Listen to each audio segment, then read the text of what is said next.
Hello my friends, and welcome to Tom's Tinkering and Adventures. Yesterday I spent some time working on my lovely wife's Yamaha Rhino. We got the cylinder head off. I have since ordered a new head gasket, and I ordered some head studs to replace. Let's see, where the heck are the bolts here? There we go. To replace these head bolts. Now I had what I suspect to be a blown head gasket. The vehicle was overheating and you could smell coolant in the exhaust. Well, I know that part of that is my fault because I reutilized these head bolts right here. These were the original ones that I took out when I replaced the cylinder and piston, and these are a one-time use item. They stretch a little bit and you're not supposed to reuse them. So there's a good chance that even though I suspected this head gasket of being kind of a cheap piece of crap, that a portion of the blame is mine. What? I'm to blame? Well, yeah, it happens sometimes. You know, as I said, RTFM, I probably didn't read the freaking manual. So it's all coming back on me. But anyway, while I was working on the Rhino, I had it in the garage, right in this area, right in here. And I was going around it. I don't know why, but I took a peek at my Yamaha here, and I saw this.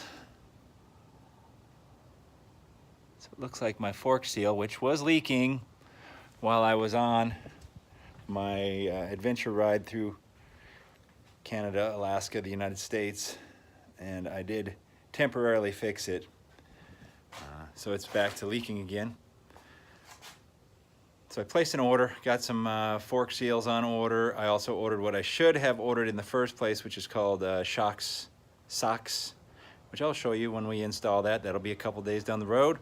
I also ordered all the items that I should need to repair the Rhino. So that's coming in as well. In the meantime, well, I have a Rhino that's down. I have a Yamaha that has a leaking fork seal. I guess I could still ride it. I could probably temporarily clean it and do some local stuff with it. But what I would like to do on this is these items I do not like right here. I have a set of driving lights mounted there, and another set of driving lights that are mounted here. Switches for them, I mean to say. So the red switches for these amber lights, and the other switches for these Pia lights, which, thanks for reminding me, I need to order a replacement for that. So I've never really liked their placement over here. It's not the best. And then I also don't like my placement for the heated hand grip controller here. So I have seen on other people's bikes, I'm sorry the light is not the best here, but there's a little dash piece that people make that fits right in here. So I've seen other people have them, and I've seen them online. They sell for about $40. But Tom's Tinkering and Adventures, we don't do stuff like that when we can make it ourselves with the items we have in the Global Domination headquarters. Global Domination headquarters. So I hope that you'll join me today as I search through some scrap metal here, cut it up, probably slice my fingers, invent some curse words, and I'm also looking up some royalty-free music here on the tube so that I can listen to music and have it playing in the background. You know, maybe it won't be my favorite music, but it's something to listen to while I'm cutting up some metal and slicing my fingers off. So let's get the bike in the center of the garage here. I'll get you all set up, and I'll show you how we go about this. Now, if we were in a super fancy workshop, we'd be able to create something like this with a system called CAD, C-A-D, Computer Aided Design. You can make measurements, type it in the computer, and it would help design this item. Now, my garage, well, I have a computer. I don't have any programs like that, but I do still use a form of CAD in my garage. And for me, it is called cardboard aided design. So what I'm going to do is I'm going to make a couple of cardboard prototypes here. I'll make a couple measurements first, kind of get a rough cutout of the cardboard, and I'll make my cardboard prototype,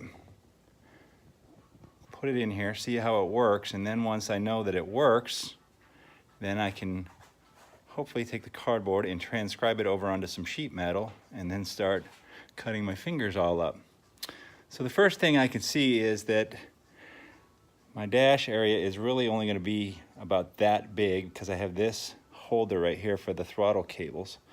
And as I move the handlebars, it sweeps in this motion.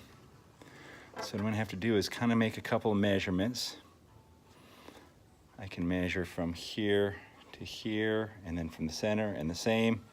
And I'll draw that all out, and then I'll make some measurements across here, and I have to find a way to attach it, which, let's see, I may be able to make it go all the way underneath this and drill a hole there, and that could tie it in on that side.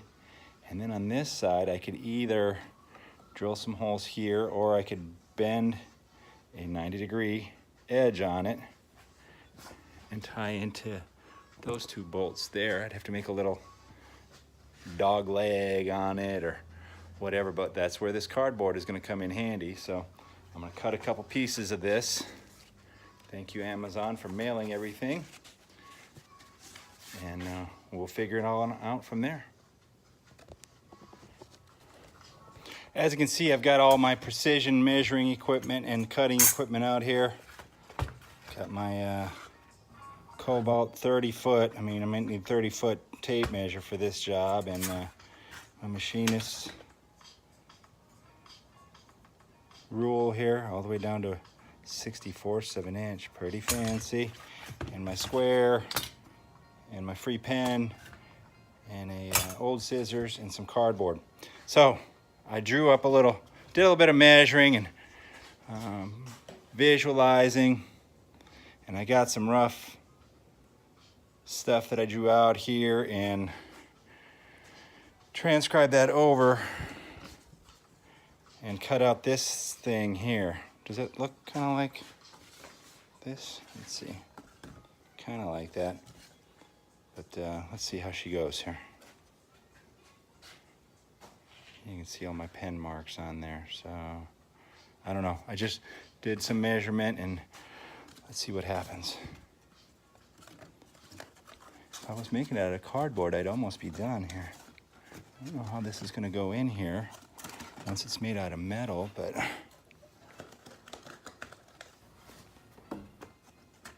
I think a little bit more figuring out and I'll be close here. The problem is when I make this out of metal, I can't be close. I got to be on it. It looks like I need to maybe trace a little bit more.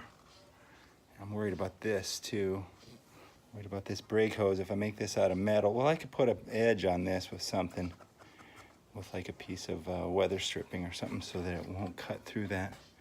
But it looks like I just need to take my pen and maybe I can make that area a little bit bigger even. And this area a little bit smaller right there. But that's pretty close. What do y'all think? And then I need to also, I'm gonna have to redraw it again because I didn't leave room on the edges. So I think the way I have these, it looks like if I bend this over at a 90, I'm probably gonna have enough room to tie into these existing screws.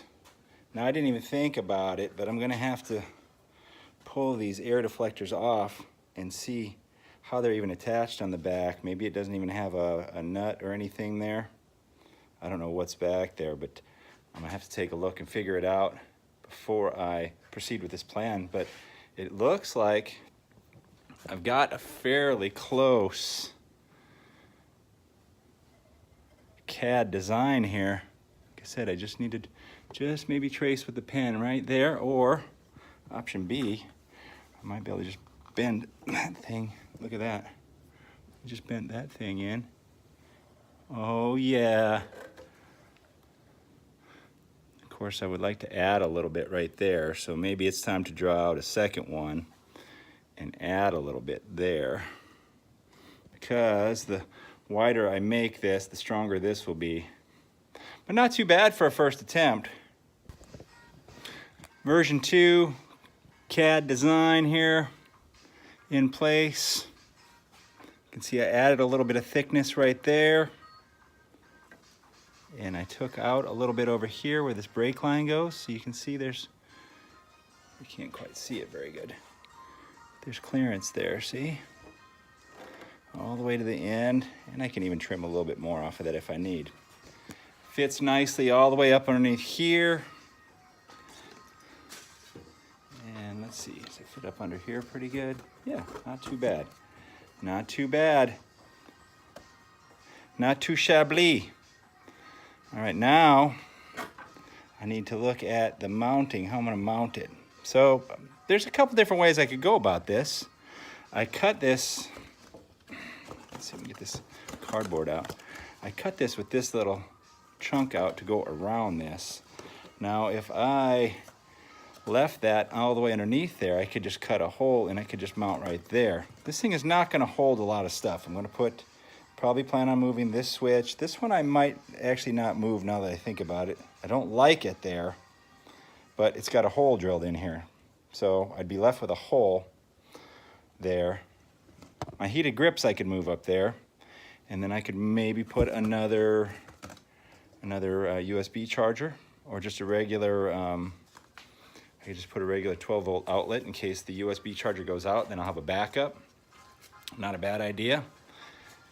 But this item should have enough room in it to put the light switch, a charger, and the heated grips at least on there, if not more items. But how much more stuff am I gonna put on this bike? I don't know, not a lot, but I do need to find like a cereal box kind of cardboard, because this one is not gonna be able to be bent very easily.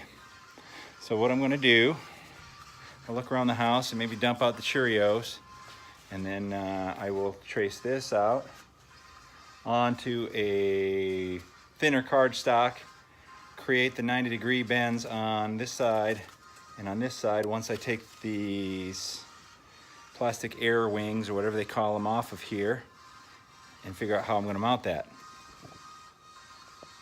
Stay tuned, there's more to come. Design number 3. No, this isn't it. This is the remainders. There we go. Design number 3, cut out of a kind bar box. Thank you, Kind Bars. You could be our sponsor today, but I don't eat you very much. That's my trophy wife's lovely Kind Bars she likes to eat. So, a little bit easier material, and I have added the additional 90-degree wings, or whatever you want to call them, bends here on the sides. I took out these screws. Now, the only issue that I have is that these holes are enlarged for, I think they call these things well nuts. They kind of focus, damn you. There you go. So these are kind of rubber, a rubber sleeve that goes into that hole, and it's got a captured nut on the end of it. That leaves me with a couple of options. I could cut the exact same hole into this and put that well nut into here. The only thing I don't like about that is this enlarged hole here. Now I could look around and try to make a bushing, and I have some ideas.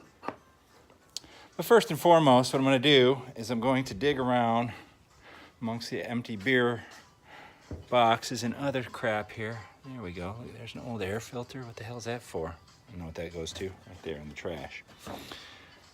So I have some sheet metal back here. I'm going to figure out which piece I'm going to use, and then transfer this over onto the sheet metal, and then we have to clear off the workbench so we can start cutting our fingers off. I've transferred pattern number 3, which should be our final pattern, over here onto this piece of aluminum that I have laying around. And now I busted out my little Craftsman scroll saw.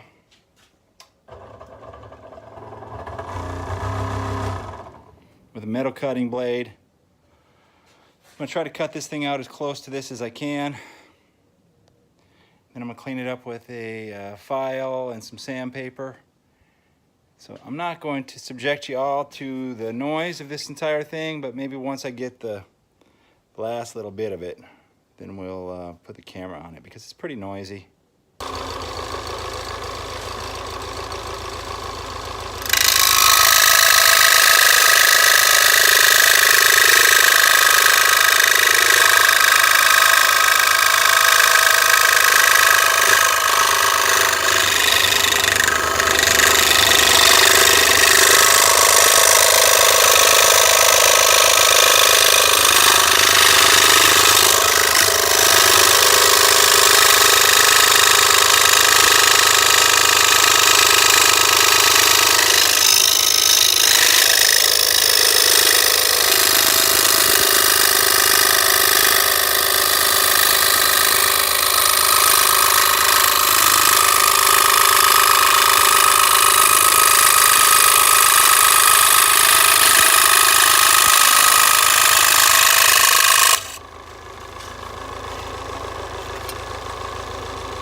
There's the prototype number 3, and there is the piece of aluminum cut out in almost the same shape. Now I'm going to have to go here and clean up. Like you can see the saw, I wasn't able to cut these corners all that great. And round off everything, clean it up a little bit on this radius. And then we're going to bend it and pray that it works. And then we'll install it, and I guess then we'll party? I don't know, we'll figure that out. Well, there she is, all cleaned up for the most part. And I've marked out where the bends are. And now comes the fun part, because sometimes I don't have a box and pan brake, so what I'm going to do is get a couple pieces probably of 1x4 and put them in here, because the jaws on this thing will cause it to bend a little bit too tight. And even with the wood, if I'm not careful when I'm bending this, it can crack on the edges. And that's going to make me cry, because I'm going to have to probably make the whole thing again. Now there's a couple things I could do. I might get out my heat gun and put a little bit of heat on it. That'll help a little bit. Just taking it slow is really the best bet on this. So we'll see how it goes. My progress kind of got impeded here a little bit because my friend came over and I helped him build a turn signal bracket for his BMW 1150 GSA. And my drill bits were dull as hell, but we got it done. And I got my bracket bent. So I'll show you what I did here. Yeah, we've been enjoying some cold beverages here too at the same time, because it was a pain in the ass with that dull drill bits. So I use these small pieces of wood that I've got laying around.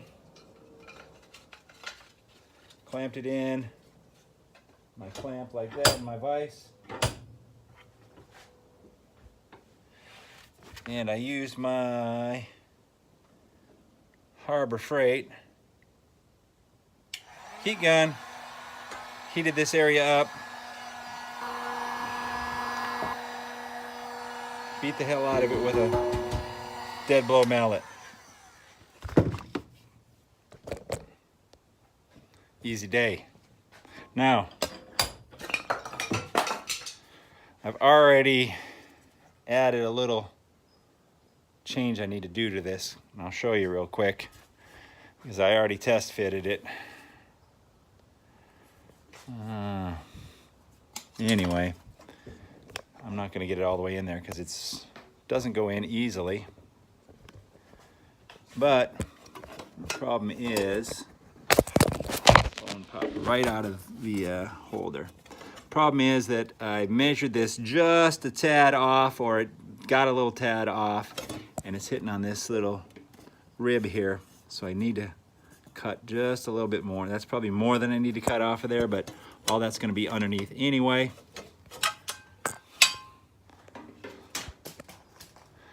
But it fits in there. So I'm going to modify that section, cut that out of there, and then I will pop it in and I will show you how it looks in there. Wilbur, what do you think? What do you think? Did we do a good job? What do you think? He doesn't like to ride the motorcycle. Well, the wiener dog somewhat approved, but there we are in position. See, I cut that out a little bit more back there. You can't really tell from here. And got good clearance all throughout. I have used my purple Sharpie marker here to mark these holes on each side. This one you can't see because it dropped down a little bit. There you go. So now I'm going to remove it, drill those holes. We'll clean this thing up, put some paint on it, finally install it, and we'll see what happens.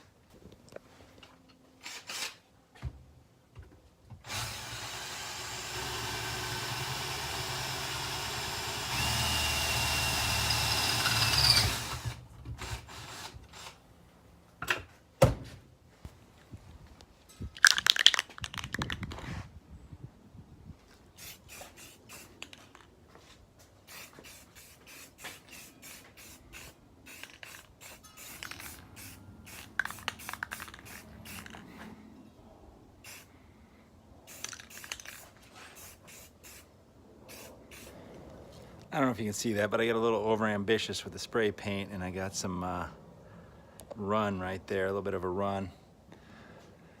But I think I'm just gonna live with it for now. If you remember, I was concerned about these holes because they're much too big for the screws that go in there.